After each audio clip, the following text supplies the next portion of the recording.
Alors, bien-aimés et chers internautes, qui que vous soyez, vous qui recevez ce message, vous avez fait le bon choix de laisser Dieu marcher devant vous en cette année et pouvoir lui-même frayer un chemin. Comme disait tout à l'heure mon épouse, pasteur Jocelyne, elle disait que oui, une année vient 2021, il y aura des joies, il y aura de l'allégresse, mais il y aura aussi des épreuves, il y aura aussi la détresse. Mais ce qui importe au milieu de ça, c'est le chemin qui est frayé, le chemin que tu dois suivre. Oui, parce que Jésus est fidèle. Il est le bon berger et il conduit ses brebis. Et le berger marche devant et les brebis doivent suivre. Donc, il y aura toujours un chemin pour toi parce que Dieu ne se perd jamais. Et si toi, tu le prends pour être ta boussole, si toi, tu le prends pour berger, tu ne te perdras jamais, quel que soit ce qui adviendra dans ce temps qui est maintenant devant nous. En tout cas, le temps de 2020 se définit comme un temps catastrophique pour l'histoire de notre temps. Bien que pour nous, au Centre du Réveil chrétien, ça a été bien l'année du ministère, des vocations et des grandes réalisations. Il y a eu des grandes réalisations sur le plan collectif, nous venons d'en rappeler quelques éléments, mais aussi sur le plan individuel. Beaucoup de membres fidèles et qui suivent cet enseignement, surtout qui retiennent la prophétie, pour pouvoir s'humilier devant la parole de Dieu, pour reconnaître qu'elle est vraie, ils ont fait des percées dans tous les domaines de leur vie. Cela a été témoigné et peut encore être témoigné. Donc Dieu ne peut pas être pris de court par les temps qu'il a lui-même planifiés. Donc celui qui se confie dans notre Dieu ne sera jamais confus. C'est ce que déclare la parole. Mais le Seigneur adresse et permet que ce qui est semé puisse produire. Et cela a produit une grande détresse au milieu de notre génération. C'est au milieu de cette détresse que Dieu a fait des percées. C'est au milieu de cette détresse que nous avons eu la foi pour semer. C'est au milieu de cette détresse que nous avons eu la foi et la force de fonctionner.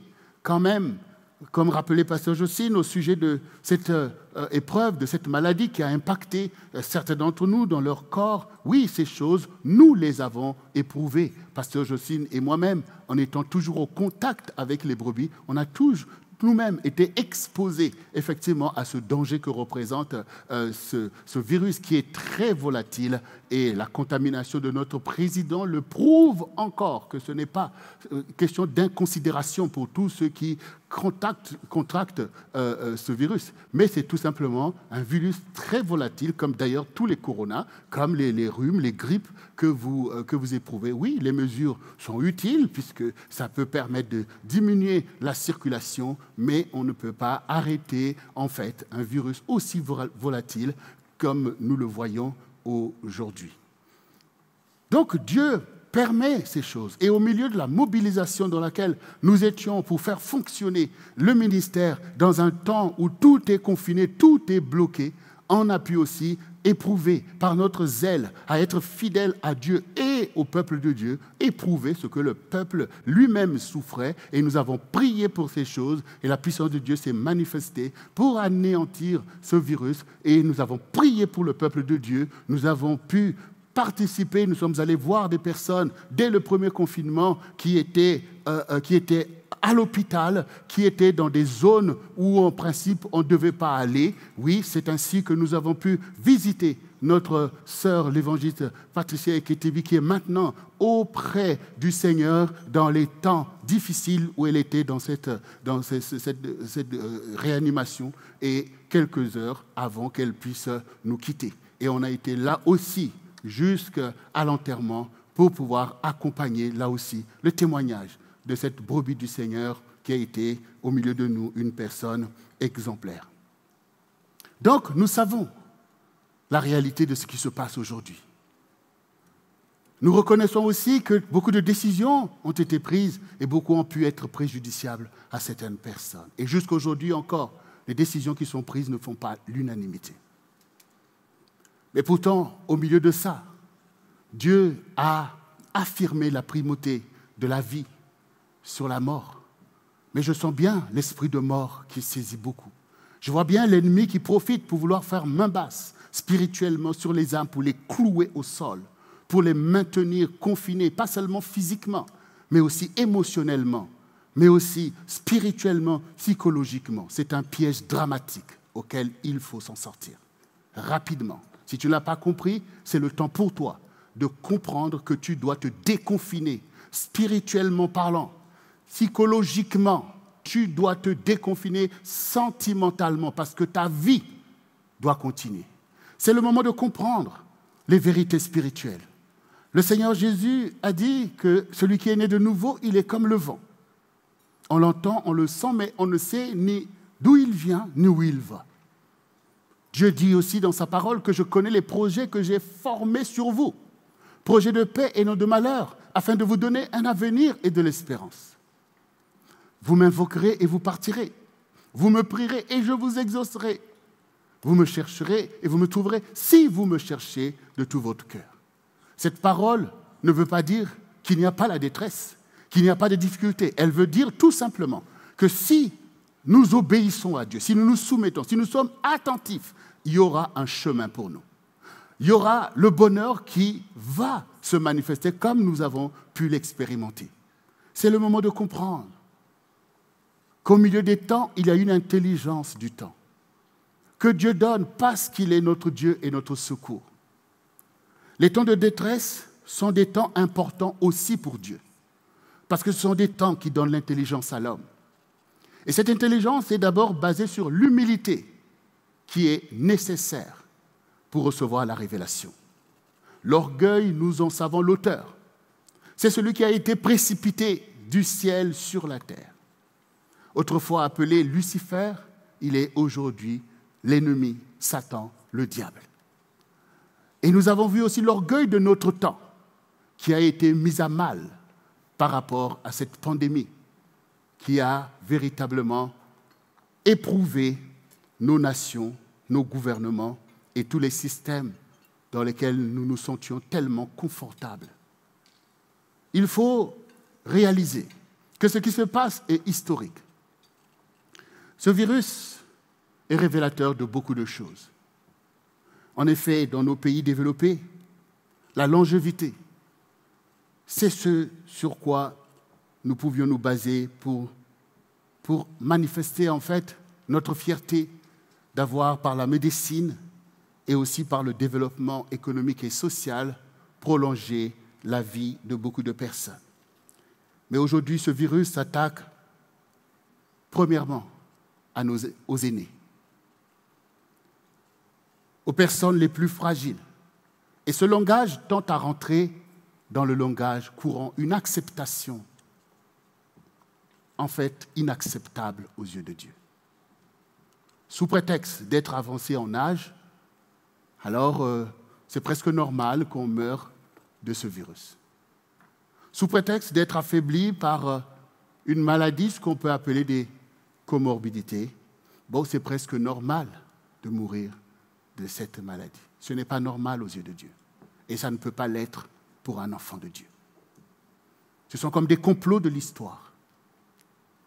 Mais surtout, cela met surtout à mal et en évidence l'individualisme qui règne dans notre génération. Et j'aimerais ici rappeler la parole du Seigneur, le Seigneur Jésus-Christ, le Sauveur de l'humanité, celui qui nous enseigne la voie que tout homme doit suivre. Les plus forts doivent soutenir les plus faibles. Les anciens ont bien senti la solitude auquel ils ont été livrés. Et aujourd'hui, avec ce vaccin qui est sorti, et on aimerait bien faire confiance que la médecine ait joué tout simplement son rôle en accéléré, les premiers qu'il faut vacciner, c'est ces mêmes anciens, et beaucoup pensent qu'ils deviennent tout simplement des cobayes. Les gens sentent quand l'amour peut manquer. Les gens sentent quand la solidarité véritable manque. Tout devient donc comme des calculs. Et nous, en tant que peuple de Dieu, on n'est pas exempt de tout reproche. Parce que aussi, la vanité a pu être le caractère qui a marqué beaucoup d'enfants de Dieu dans ces temps-ci et particulièrement dans cette année. Donc, aujourd'hui, ce n'est pas de jeter la pierre ou de critiquer ou de juger, c'est de s'humilier devant le Seigneur. C'est de revoir les fondements même de l'organisation sociale, culturelle et religieuse de notre temps pour revenir à ce que Dieu enseigne au travers de cette détresse qu'il permet. De revenir sur sa parole et de reconnaître la valeur d'une âme. De reconnaître que c'est pour l'humanité que notre Dieu a donné sa vie sur cette croix. Cela n'a pas été fait quand les anges ont désobéi avec Lucifer dans le ciel. Une rançon n'a pas été donnée par Dieu pour les sauver. C'est reconnaître combien la terre est pleine de la gloire de Dieu. Tu es la gloire de Dieu. Tu es ce dont Dieu a de plus cher sur la terre. Toi, l'humanité, qui reconnaît ton Dieu. Toi, l'humanité, qui aime ton prochain comme toi-même. Toi, l'humanité, qui s'éloigne d'une humanité qui se rend indigne dans les complots du diable. Des impies qui fomentent un monde qui n'est pas à la gloire de Dieu. Un monde de forfaiture et d'esprit de contrôle. Ces choses qui sont écrites, nous en voyons déjà la toile d'araignée qui se tisse. Donc les peuples ont raison de prendre garde, de se manifester, de se méfier. Et les élites qui sont placées pour conduire les peuples et les nations doivent rendre compte. Et c'est pour ça qu'ils ont été mis là. Tout doit être vérifié. Cela n'est pas une théorie du complot. Oui, quand on cherche des garanties, la vie est précieuse. Elle est aussi fragile. Elle doit faire l'objet de plus d'attention. L'histoire bégaye et on en a déjà vu des choses. Et beaucoup de choses sont déjà prophétisées dans la parole et se mettent en place. Mais ici, j'aimerais qu'on comprenne que de même que la lumière brille au milieu des ténèbres, la grâce de Dieu agit puissamment aussi au milieu des temps dangereux, au milieu des complots de l'ennemi, au milieu de l'imposture de ceux qui se prennent pour les maîtres de l'histoire. Les enfants de Dieu n'ont pas à craindre ces choses, ni les présages du ciel, ni les idéologies de notre temps. Ils doivent reconnaître que leur Seigneur a été élevé au-dessus de tous les cieux et que tout pouvoir lui a été donné dans le ciel, sur la terre et sous la terre. Nous sommes dans le temps des nations et l'Église a été envoyée pour faire des disciples. Les temps de la grâce demeurent et c'est ainsi que Dieu veut nous conduire en 2021. Notre génération a souffert. Notre génération est apeurée. Notre génération cherche un horizon nouveau. Notre génération cherche l'espérance et cette espérance existe. Elle a été investie en toi. Au travers des appels de Dieu qui reposent sur toi, au travers des vocations qui t'ont été adressées depuis le sein de ta mère. Et quel que soit le domaine de la vie sociale, Dieu appelle. Il appelle des serviteurs, des pasteurs, des prophètes, des évangélistes, des docteurs, des bergers pour son peuple, des apôtres, mais il appelle aussi à la vie sociale pour prendre soin des plus démunis, pour s'occuper de la veuve et de l'orphelin. Il donne des dons de gouvernance pour pouvoir faire des nations le lieu où la grâce agit. Ce que Dieu recherche au travers de tout ce que nous vivons et de ce que nous entendons, c'est un réveil spirituel d'abord, parce que tout est spirituel d'abord. Parce que les choses qui existent viennent des choses visibles viennent des choses invisibles. Des choses matérielles viennent des choses spirituelles, car la parole est spirituelle. Donc un réveil spirituel. La prise de conscience des puissances qui agissent sur la terre. Nous les voyons à l'œuvre. Des puissances de destruction. L'esprit de mort frappe. Les esprits de nécromancie agissent, versent le sang. Et nous en sommes témoins par des faits divers dramatiques, terribles. Des familles décimées, comme un feu qui jaillit au milieu même de la maison et décime toute la famille à l'étonnement de tous. Oui, il y a des puissances de destruction qui agissent. Mais ce qui importe quand la guerre éclate, c'est de trouver le secours. C'est de trouver des alliés qui soient capables de nous délivrer de l'étau de l'oppression qui vient. Et nous savons que celui qui a déclaré à ses propres disciples qu'il a envoyés vers nous a dit « Ne craignez pas, allez et faites de toutes les nations des disciples. Tout pouvoir m'a été donné dans le ciel, sur la terre et sous la terre. » Ce qui veut dire que souvent nous faisons l'économie d'invoquer le Seigneur. Nous faisons l'économie de faire intervenir le Seigneur dans ses réalités. Une intercession véritable doit être montée par des chrétiens, où qu'ils soient. C'est votre responsabilité de prier pour votre génération, afin d'handicaper ces puissances des ténèbres qui frappent et qui détruisent les plus faibles. C'est ça le réveil spirituel. C'est la prise de conscience de la destinée du peuple de Dieu et des ressources que Dieu a placées en lui pour une génération. C'est une telle Église qui agit, qui opère, qui est présente, qui peut susciter dans sa génération que les âmes puissent se tourner vers son glorieux Seigneur. Il faut donc sortir de la bêtise. Il faut donc sortir de la confusion.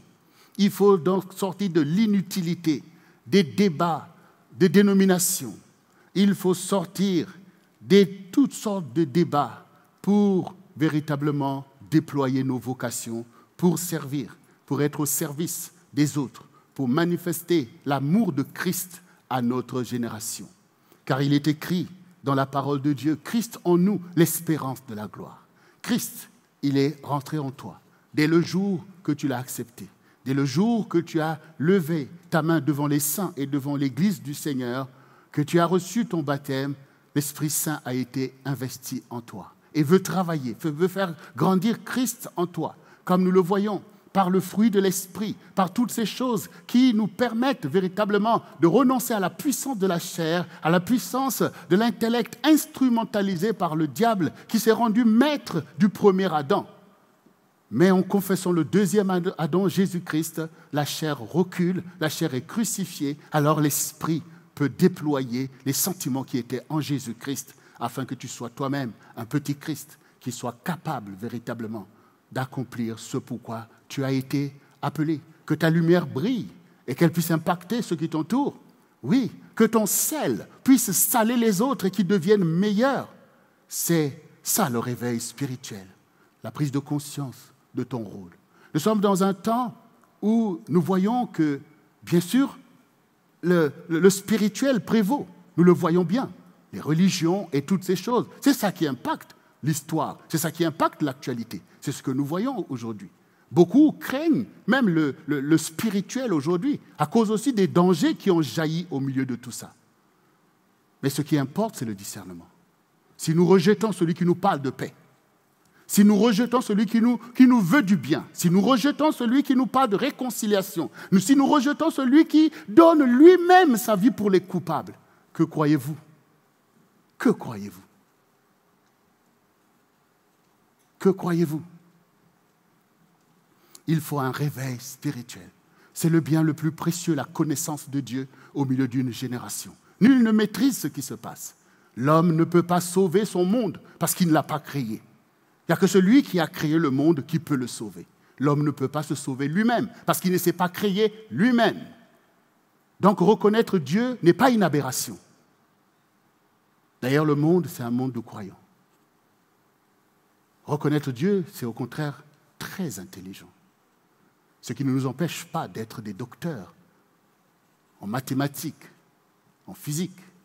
Ce qui ne nous empêche pas d'être des entrepreneurs. Ce qui ne nous empêche pas d'être les premiers dans tel ou tel domaine de la science ou tout simplement de la vie sociale. Reconnaître Dieu, c'est une grâce parce que Dieu se révèle lui-même. Le réveil spirituel, c'est d'assumer cette grâce, cette position devant ta génération et de ne pas avoir honte de ton ami fidèle. Car le Seigneur dit en lui-même que celui qui aura honte de moi devant les hommes, moi aussi j'aurai honte de lui devant les anges. Il voyait déjà l'œuvre que Satan allait faire pour emmener la honte de Dieu au milieu des sociétés soi-disant développées. La honte, ce n'est pas le développement, c'est de la corruption. Avoir honte de quelqu'un que tu connais, qui se révèle à toi, qui te fait du bien, c'est tout simplement de la confusion. Je dis cela pour libérer les enfants de Dieu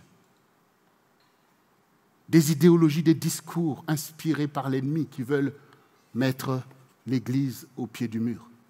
Tous ceux qui, à cause de Dieu, ont fait des mauvaises choses, ont à juste titre été condamnés. Et nous les condamnons aussi. Dieu n'appelle pas à détruire ton prochain.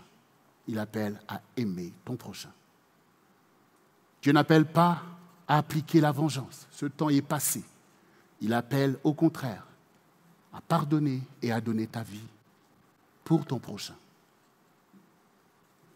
C'est ça le réveil spirituel. C'est qu'on ne peut pas jeter et l'eau sale, et le bébé, et croire qu'on a fait une révolution. Reconnaître Dieu, c'est le réveil que nous avons besoin pour marcher dans ses voies. Car le Seigneur dit clairement dans Ésaïe 61, « L'Esprit du Seigneur est sur moi, car il m'a oint pour porter de bonnes nouvelles aux malheureux, pour guérir ceux qui ont le cœur brisé, pour délivrer les captifs, pour proclamer une année de grâce de l'Éternel, pour consoler tous les affligés, pour leur donner un diadème au lieu de la cendre, une huile de joie au lieu du deuil, un vêtement de louange au lieu d'un esprit abattu, afin qu'on les appelle des térébintes de la justice, une plantation de l'Éternel pour servir à sa gloire. Ils rebâtiront sur d'anciennes ruines, ils relèveront d'antiques décombres, ils reconstruiront des villes ravagées, dévastées depuis longtemps. Nous voyons dans ce passage l'œuvre messianique que Jésus a emmenée, qui est véritablement, effectivement, une œuvre de réveil et une œuvre de restauration. Quand nous nous réveillons spirituellement, que nous recevons l'Esprit de Dieu, il nous met au service de la société. C'est ça à quoi aboutit ce que vous avez entendu. D'abord, Dieu s'occupe des individus. Qui est malheureux? Sinon celui qui est perdu. Sinon celui que Satan écrase. Sinon celui que Satan accuse. Sinon celui qui voit déjà l'enfer l'environner.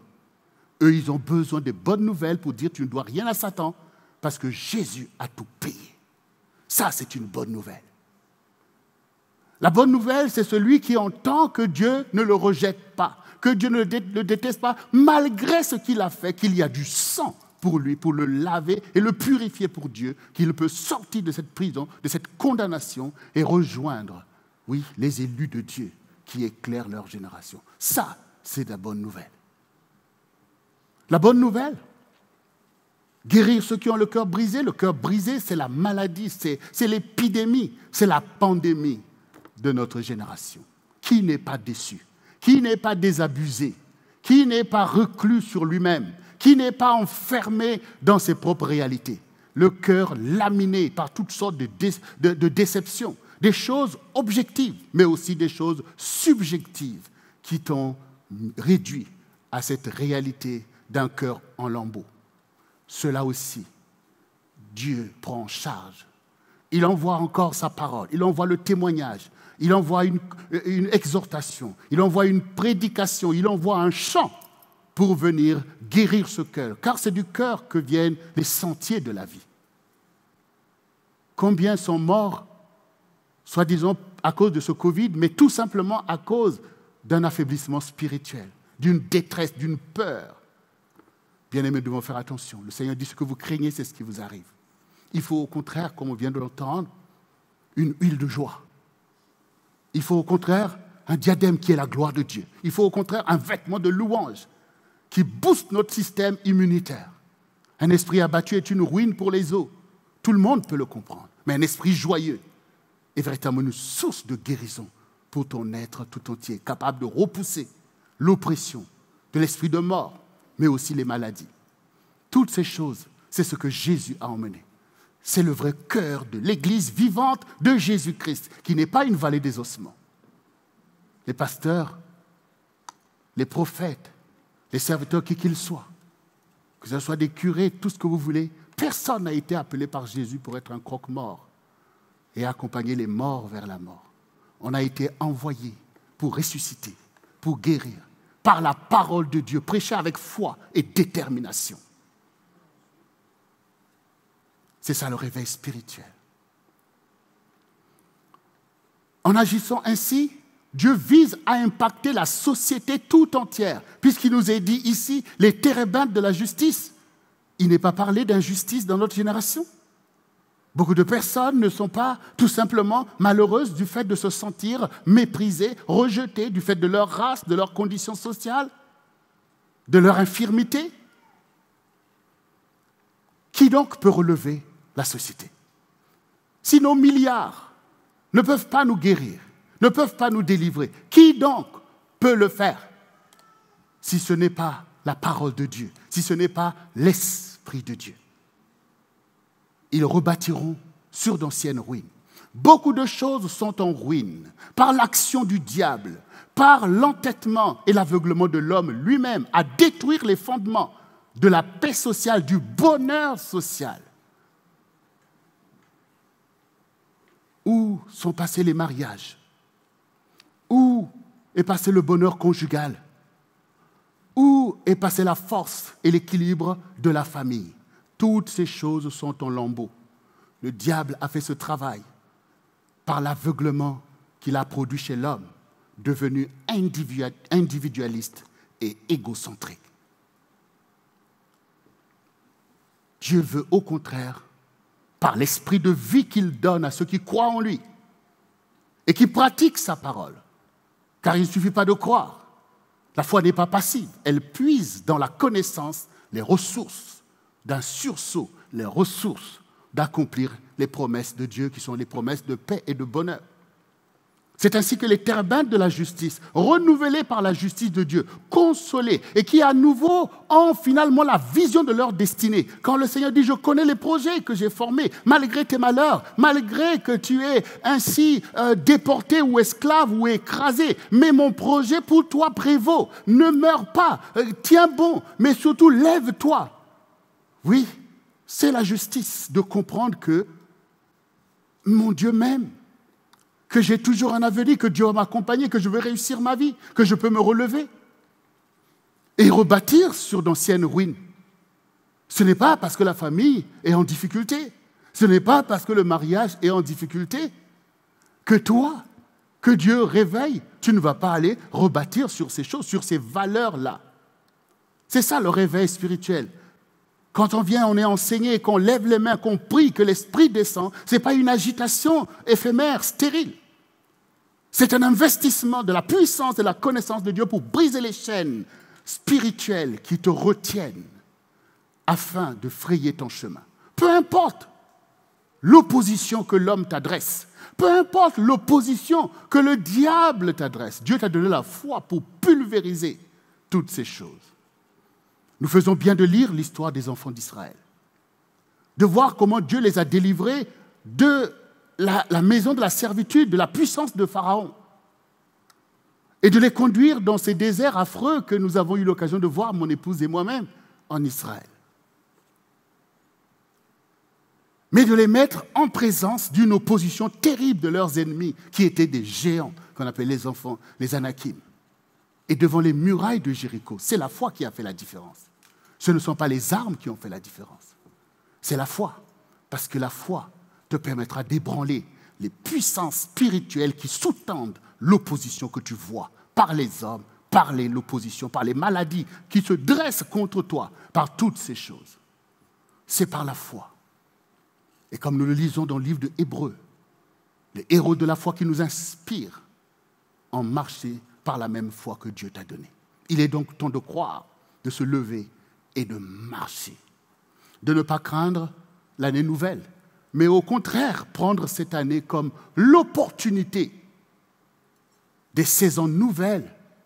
Parfois reprendre des choses que tu avais ratées ou tu étais échoué, mais tu savais que ces choses viennent de Dieu. l'opportunité te sera encore donnée. Mais surtout, des temps nouveaux qui ouvrent un horizon nouveau pour toi, pour accomplir les promesses de Dieu. Donc, ces temps de 2020 que Dieu a permis que cette détresse a pu aussi te toucher, comme j'ai dit tout à l'heure en parlant de moi-même et de mon épouse, qui vous avons accompagné, qui avons éprouvé nous-mêmes aussi toutes ces réalités. Ces temps doivent achever de placer en toi la sagesse et l'intelligence, la connaissance et la détermination d'utiliser à bon escient les temps de ta vie que Dieu t'a donnés. Ce n'est pas un homme qui te les a donnés. Ce n'est pas une épidémie ou quoi que ce soit qui va t'empêcher de vivre. C'est qu'en 2021, ce sont tes résolutions qui vont faire la différence. C'est ta détermination qui va faire la différence. C'est ta foi qui va prévaloir au milieu de ça. Donc, ce qui veut dire que depuis maintenant, quelques minutes, depuis maintenant, quelque temps, tu es déjà en train d'écrire l'histoire de 2021.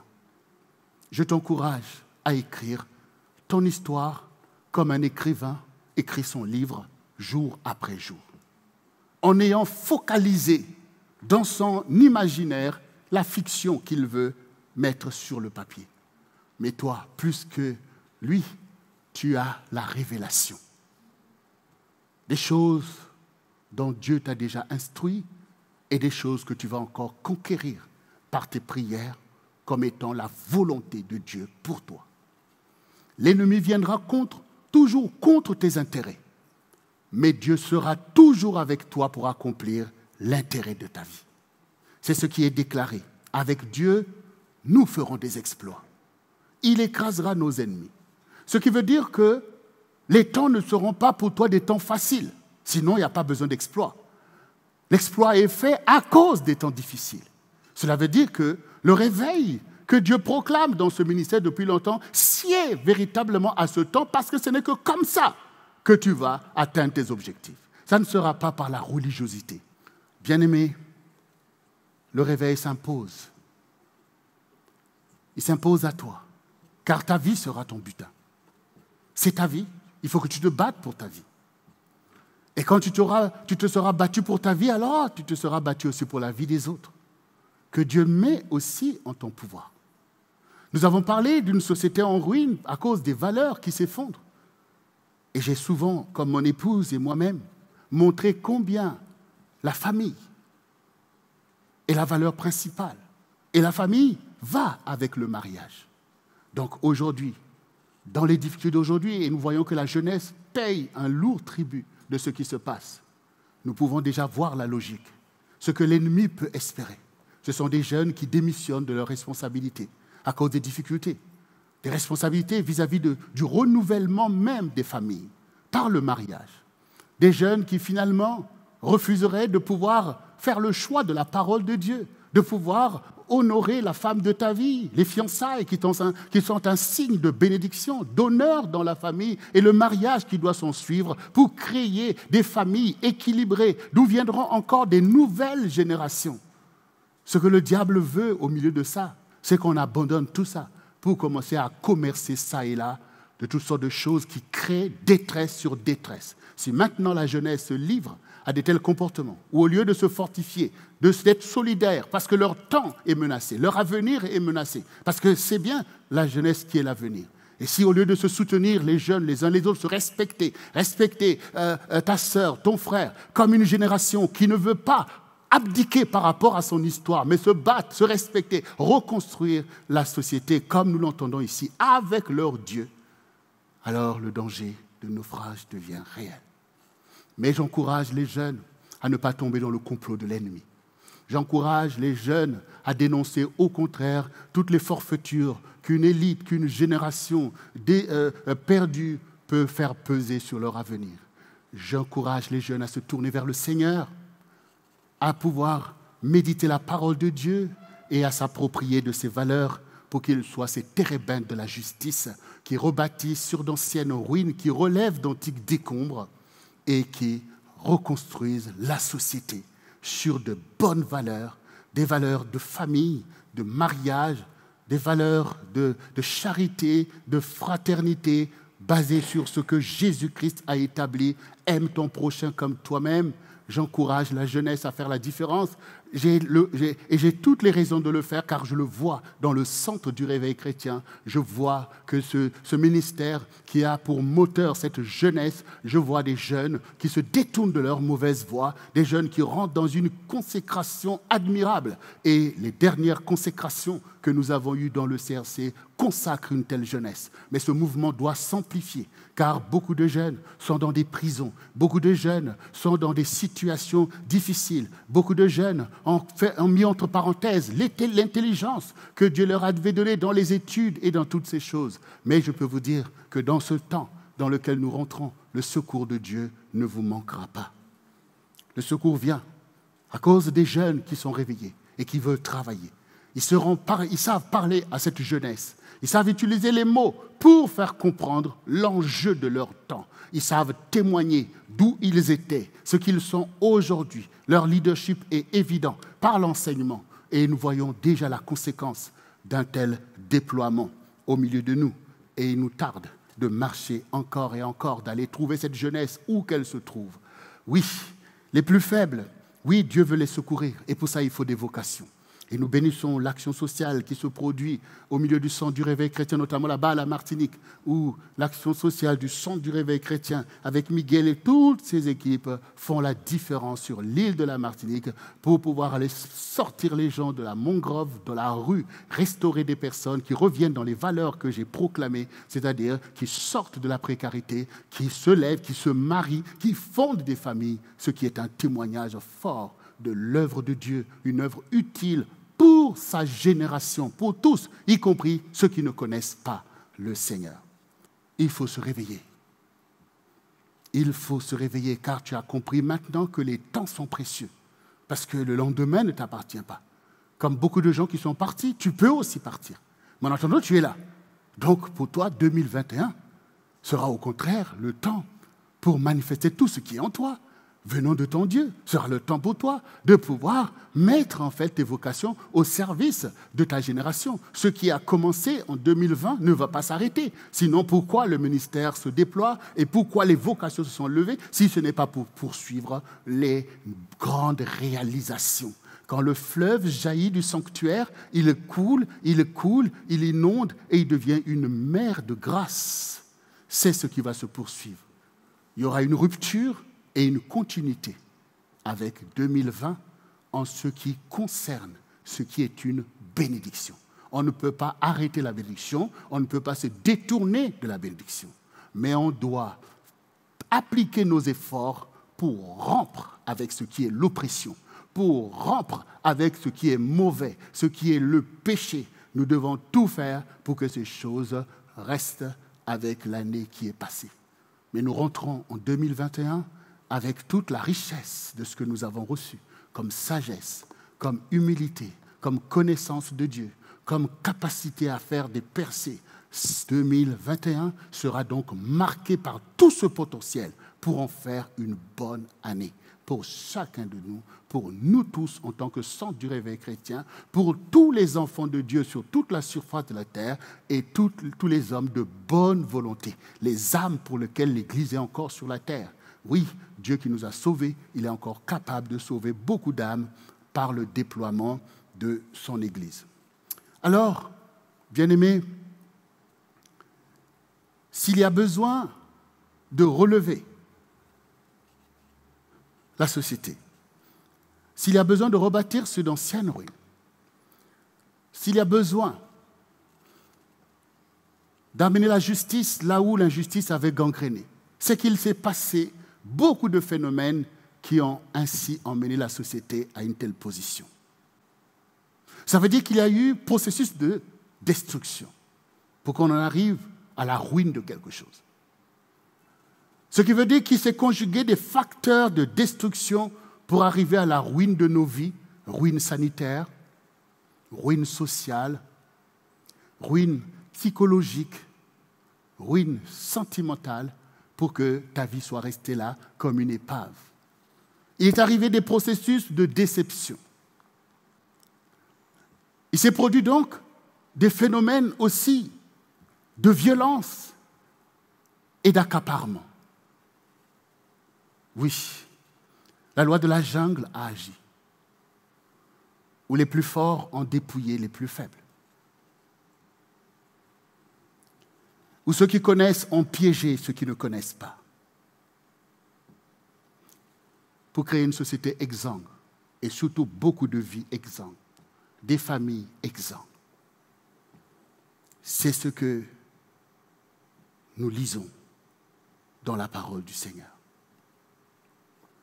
Cette parole montre que les hommes feront encore des projets dangereux, des projets ambitieux. Mais parce que Dieu est au milieu de toi, ils seront brisés. Parce que Dieu est avec toi, leurs projets seront anéantis. Parce que ton Dieu est au milieu de toi comme un héros puissant. Et Dieu te dit de ne pas craindre les choses que tout le monde craint. On voit bien combien il y a un langage, des choses qui tentent à entraîner, envelopper tout le monde et te jeter dans la dépression et dans le délire. Il est temps que tu comprennes quand il est dit « Qui est sourd comme mon serviteur, qui est sourd comme mon ami ?» Il faut que tu apprennes à être sourd à certaines choses qui se disent, mais que tu sois attentif à la parole de ton Dieu. Car c'est ainsi qu'il te gardera, te protégera et ouvrira ton chemin vers des lendemains désirés. C'est lui que tu dois redouter, c'est lui que tu dois craindre. Ce n'est pas les signes des temps, ce n'est pas les prédictions de ta génération. C'est la parole de Dieu qui doit être ton sanctuaire, ton rocher. Oui, mais aussi au milieu de toi, peuple de Dieu, comme cela s'est produit au milieu des enfants d'Israël, où effectivement, à cause du nom du Seigneur, ils ont été éprouvés, ils se sont combattus, les choses ont été dévoilées. Mon jugement commencera dans ma maison, dit le Seigneur. Dieu ne laissera pas passer tes forfaitures, tes mensonges, tes dissimulations. Parce que Dieu se met sur le pied de guerre. Il ne se cachera pas, mais il agira. Alors, prends l'avantage de te détourner de ces mauvaises voies et laisse Dieu te guider vers des temps de rafraîchissement.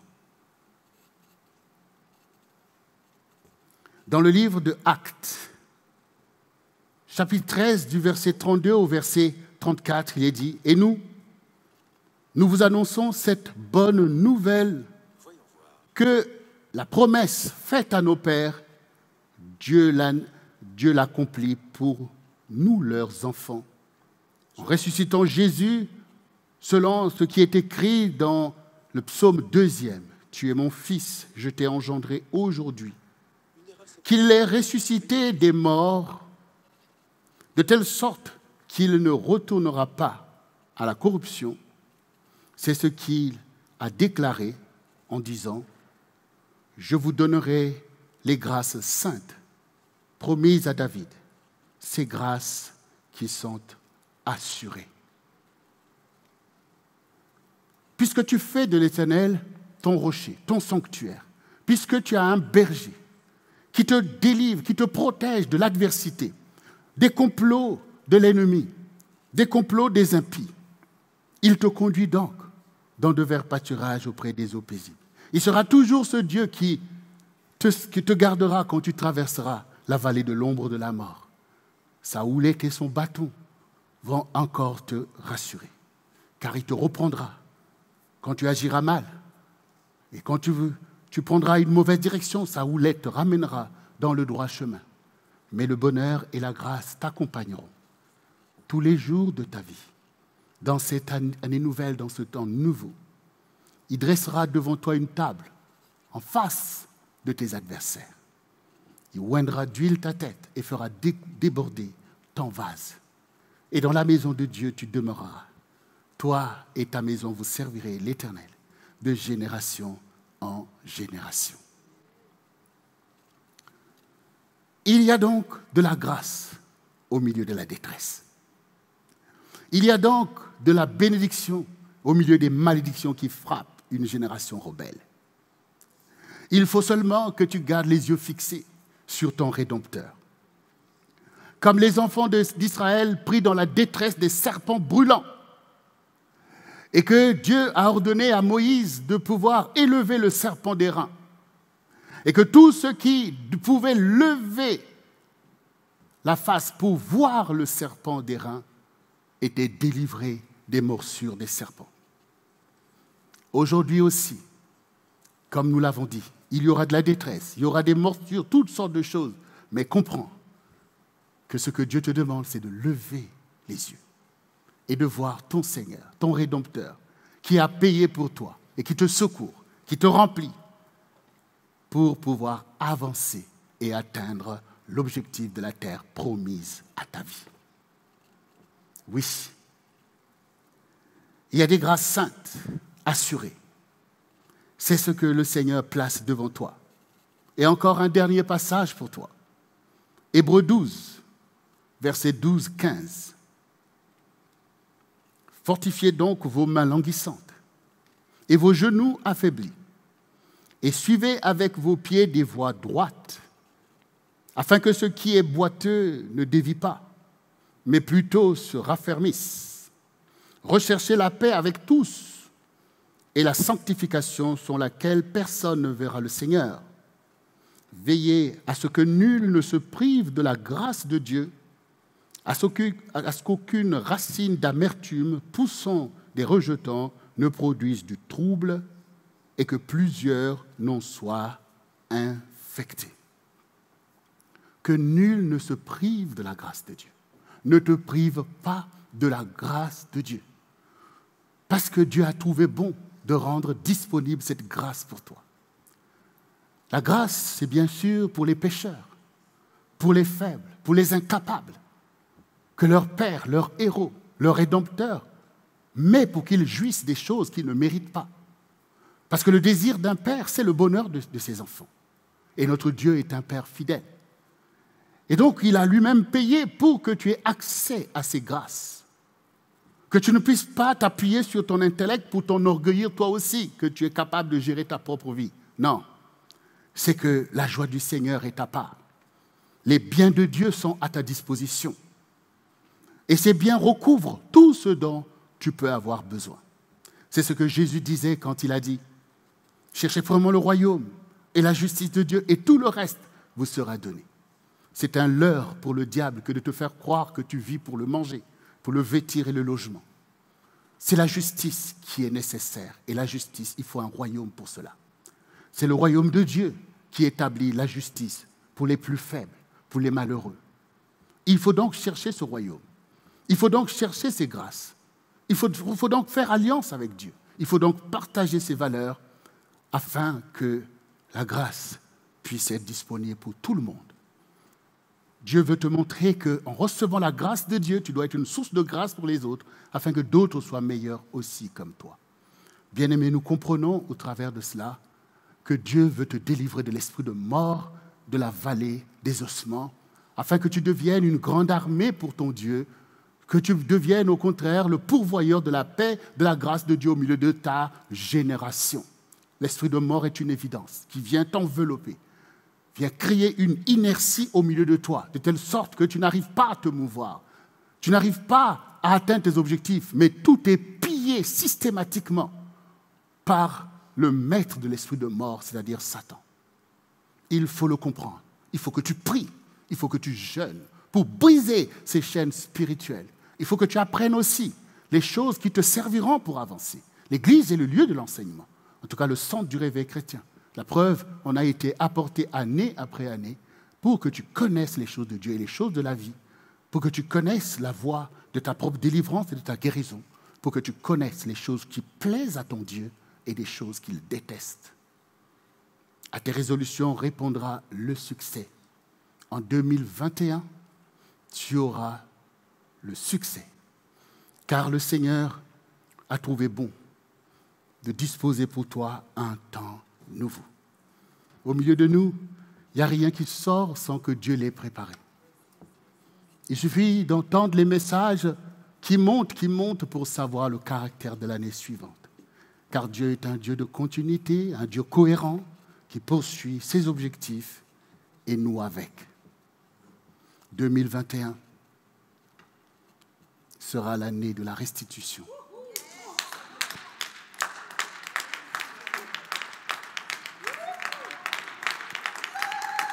« 2021 sera l'année de la faveur divine.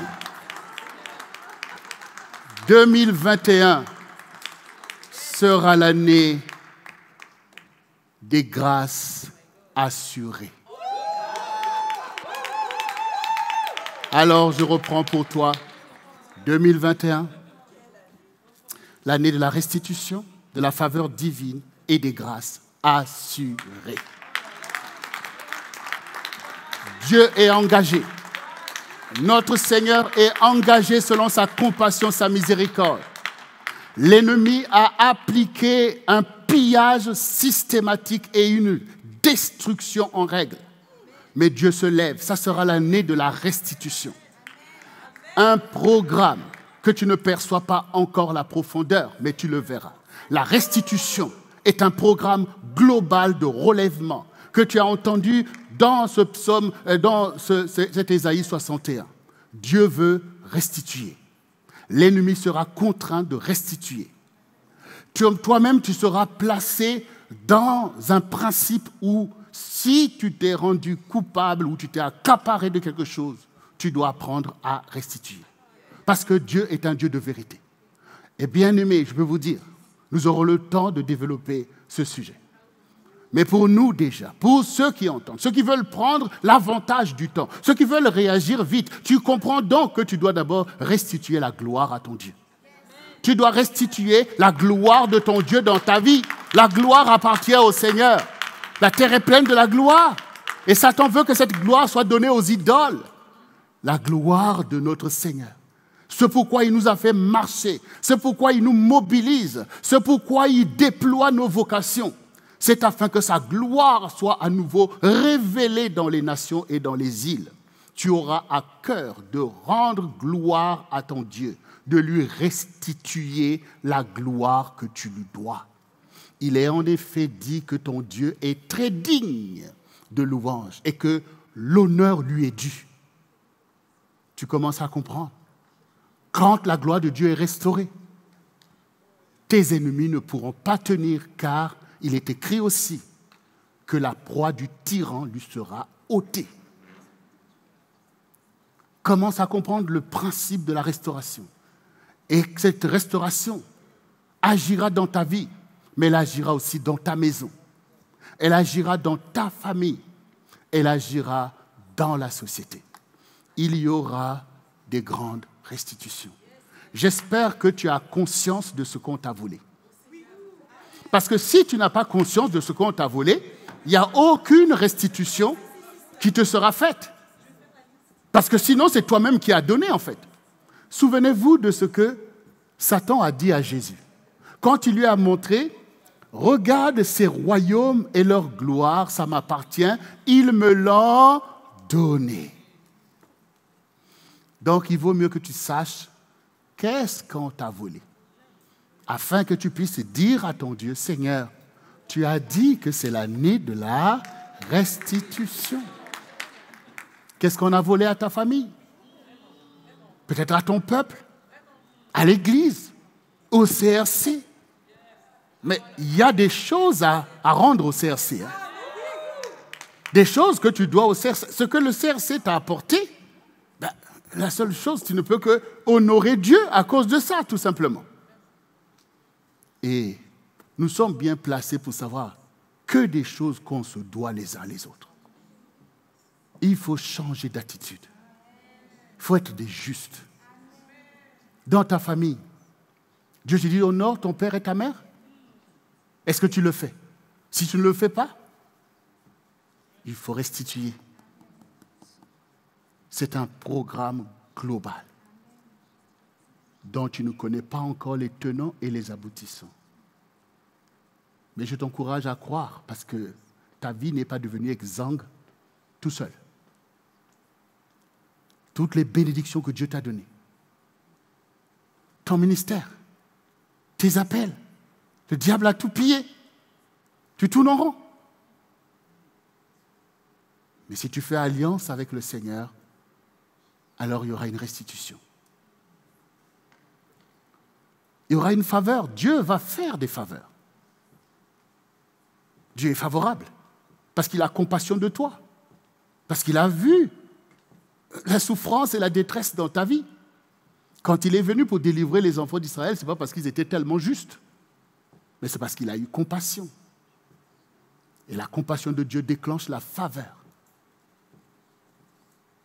La faveur de Dieu. Je te souhaite donc une bonne année 2021, l'année de la restitution, l'année de la faveur divine et l'année des grâces assurées à ta vie, à ta maison, au CRC, à l'Église et à toutes les personnes de bonne volonté.